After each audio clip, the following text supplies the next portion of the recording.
Hey there, my name's Christine and I write the blog at Foreclosure Industry in case you don't know who I am. And today I want to talk about securitization of residential loans and more specifically the audits that a lot of people are spending money on for these products.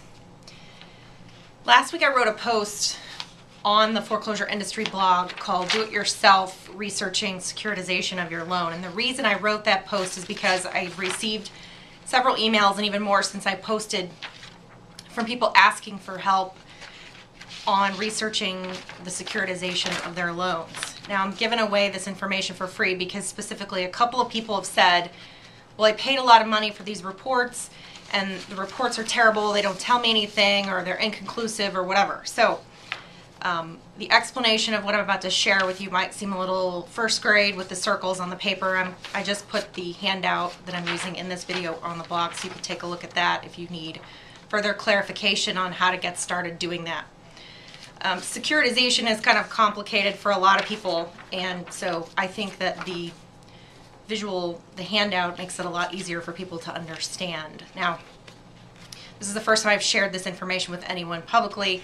I figured most of this stuff out about securitization on my own. I don't have a ton of training in this. I just sort of reverse engineered the process based on the audits that I've been doing for clients and for lawyers. And it's not certainly not perfect, but I've discovered that good old-fashioned investigative work using my paralegal background ultimately generates a lot better results than relying on a report from someone else. So, this is not a foolproof method, that's the other thing I want to say.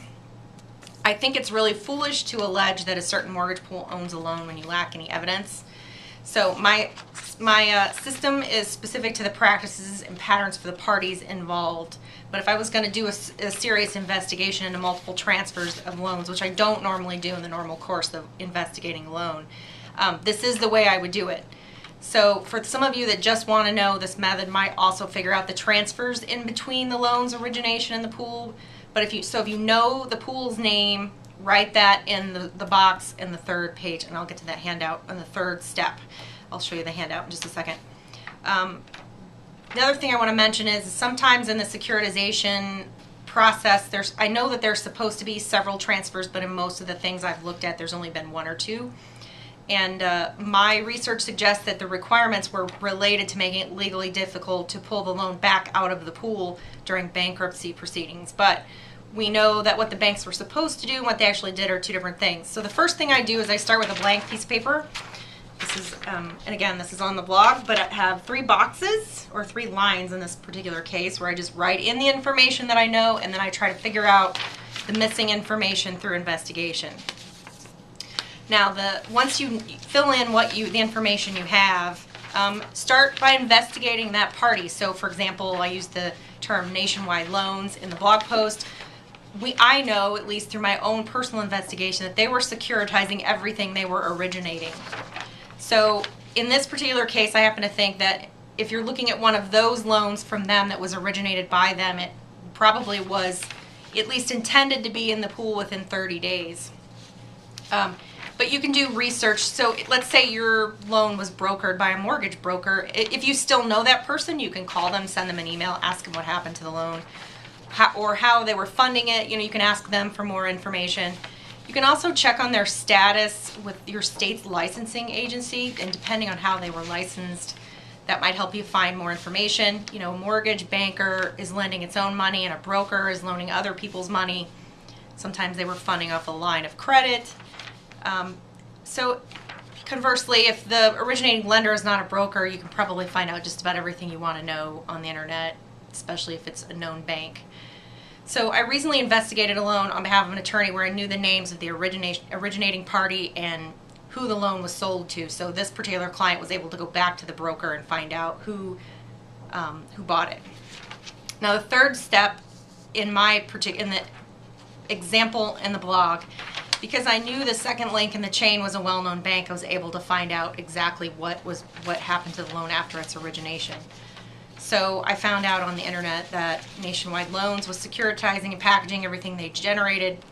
So, everything they were creating, everything they were originating was going into a residential mortgage-backed security.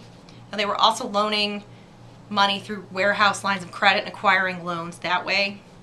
So I suspect that the name of the mortgage pools will be different. So like if it's an NWABs, because that's the way that particular company called the specific loan pools that were for the loans that it was creating, and then I suspect they were called other names depending on, you know, how they acquired ownership of the loan. So looking back at the origination date of the loan in the example, I chose a series number for the month of February, which is the month that the loan was originated. Now remember, the loans are supposed to be identified and transferred into the pool before its cutoff date. Now in my investigation, 90 days is supposed to be, I've mentioned this before, supposed to be the key period of time, but I don't think it took that long, especially not in the example of nationwide loans. I actually think that the idea that the loans were owned by the trust before they were even originated and closed makes a lot of sense based on my own research, simply because I haven't found more than 1 or 2 links in the securitization chain of any loans. And because the securitization engine was just hard at work because investors wanted more and more of these investments. And so when a bank sold a loan to another party, that sale freed up a lot of capital to make more loans and generate more profits. So, and also I want to say, on the occasions, which are very few, where I was able to independently verify that the loan was on the loan schedule, and I wrote a blog post about that too a couple weeks ago, they've all made it into the pool, at least on the basis of what I can tell by the internet, which is not necessarily documentary evidence, but at least it looked like they believed that it had made it into the pool by the origination date. So fill in the blanks. Step 4, repeat your investigation for all of these holes on this little handout. And again, you can just download this from the blog at Foreclosure Industry. I just posted it today. And what's problematic about securitization audits overall is, you know, once you really dig into your own loan, you're going to understand why it's hard to fill in all the blanks. The banks just did such a great job of hiding all of the information, either intentionally or because they were just sloppy. So you may not fill in all the blanks. Now, in conclusion, I think this is the best way to investigate the multiple transfers of ownership of a loan. And again, it's not foolproof for the reasons I just explained. So if I were really going to dig, I would want to find out how many loans that a particular company originated in a particular year and see if that figure is close to the number of pools created in that year. The investigation possibilities are endless, but in the specific example I used in the post, I was able to narrow down the target mortgage pools to a handful, and as usual, I was not able to independently verify that the loan was actually transferred using paperwork into the pool. So, but the trustee was the same for all of those pools that were packaged by the same company. The servicer was the same for all loans too, which made a lot of sense because we know that Nationwide Loans was also servicing most of its loans. So, old-fashioned investigative work turns up a whole lot more information, I think, rather than paying someone else to do a fancy report that's usually based on evidence that you can't really rely on. I think we all know that the paperwork in most cases was not even created, so why anyone would want to make the allegation that it's in a specific mortgage pool without evidence, meaning copies of the documents conveying that into the trust, is beyond me. But this investigative process is certainly more time consuming, but overall I think it generates better results. So remember, I'm not an attorney. I can't give legal advice. You should talk to one before making any decisions about legal strategy.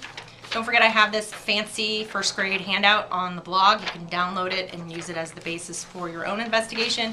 If you have questions, you can always email me, Christine@desertedgelegal.com. Check us out on Facebook at Foreclosure Industry, Twitter at Foreclosure Data, at CE Springer, and also Desert Edge is on Facebook. And of course, check out the blog at foreclosureindustry.com. Thanks.